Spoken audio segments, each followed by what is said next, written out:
Good morning, everybody. I hope you are well. We are going to continue with stories about Moses.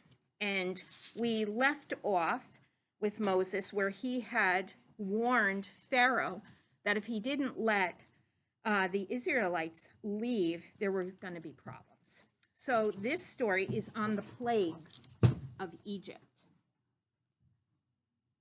See that? All those ugly plagues. Once more, Moses and Aaron pleaded with Pharaoh to let the people go. And when Pharaoh refused to listen, they struck the waters of the river Nile. At once the water turned to blood and all the fish died, and the dead fish rotted in the sun and stank.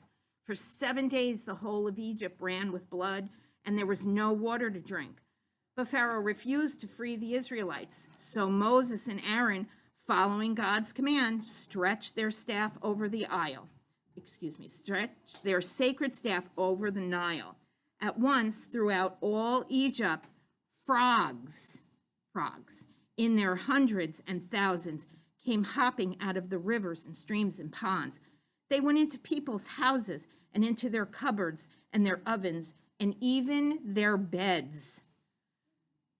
Gross. Horrified, Pharaoh said to Moses, "Ask your God to take away this plague," he said, "and I will let your people go at once." And overnight, the frogs died. They lay several deep in the villages and fields until they were gathered up into evil-smelling heaps.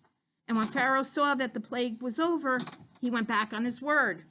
Then Aaron struck the sand beneath his feet, and millions of grains of sand turned into millions of lice that crawled and seethed over every man, woman, and beast that lived in the land. But Pharaoh's heart was like stone. Next came a cloud of flies, fat, black flies that crawled into people's mouths and under their eyelids. Again, Pharaoh begged Moses in return for the Israelites' freedom to rid him of the plague. And when the flies were gone, he broke his word again. This time the Lord sent to Egypt disease that killed every horse and camel, all the oxen and the goats and the sheep, every one of them. But still Pharaoh would not let the children of Israel leave. God said to Moses and Aaron, "Take a handful of ashes from the fire and throw them up into the air." And as they did this, the ashes spread a hideous sickness that broke out in boils, covering the skin of both men and animals. But Pharaoh was not moved. And then God told Moses to stretch his hand toward the heavens, and instantly there was a crash of thunder. Red-hot lightning zigzagged along the ground, and a heavy hail fell from the sky, flattening whole fields and smashing open the trunks of trees. Pharaoh summoned Moses.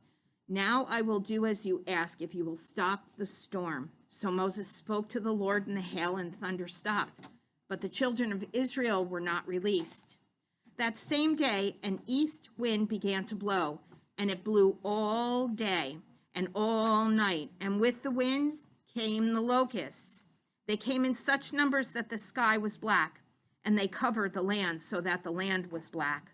And they ate every remaining blade of grass, every leaf, every fruit left hanging from the tree. And when Pharaoh repented, God turned the wind, and the locusts were blown into the Red Sea. But God's people were kept captive still. So God told Moses to stretch out his hand, and darkness fell upon Egypt, and there was no light for 3 days. And then Pharaoh sent for Moses. "Now you may go, you and all your people, but you must leave your flocks behind." "That I may not do," said Moses. "Then I shall keep your people as slaves, and I forbid you ever to come into my presence again. If you disobey this, you will die." So those are the first bunch of plagues, which were pretty lousy. This is the worst one. This is the 10th plague.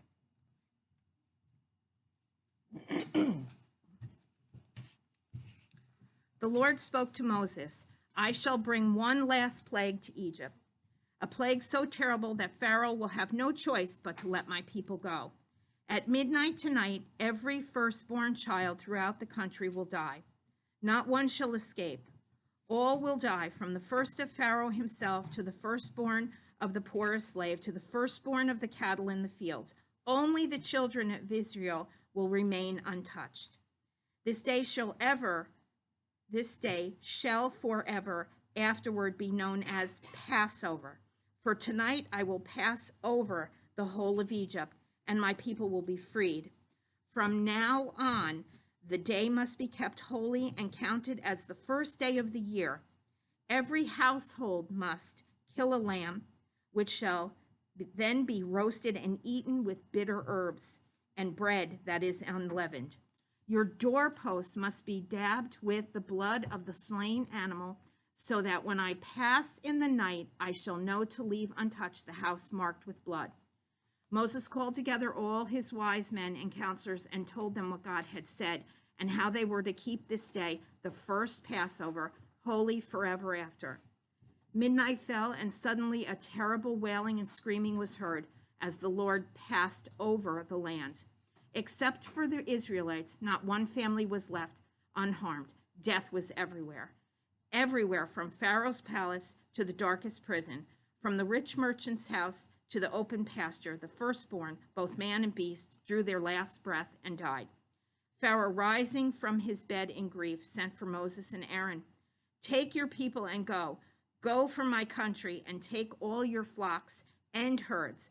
By now the Egyptians were so frightened, they begged the Israelites to leave as quickly as possible, as they heaped their former slaves with gold and silver and jewels. And so it was that after 430 years in the land of their captivity, the children of Israel, 600,000 of them, all on foot, men, women, and children, with their flocks and herds and all their possessions, at last left Egypt. The next story is called The Crossing of the Red Sea. I would encourage all of you to find your Bibles. It is in the book of Exodus, and read about this wonderful story of Moses and how he saves the Israelites. I hope you're well and hope to see you soon.